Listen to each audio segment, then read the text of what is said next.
Versus elephant. अभी देखो कुत्ते को हाथी क्या करता है। ये देखो पकड़ के भाग।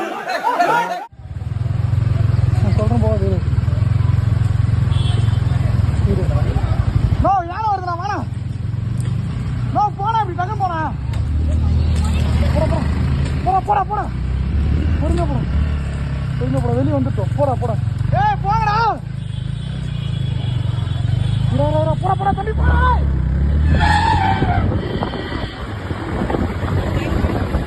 நீ முழுக்க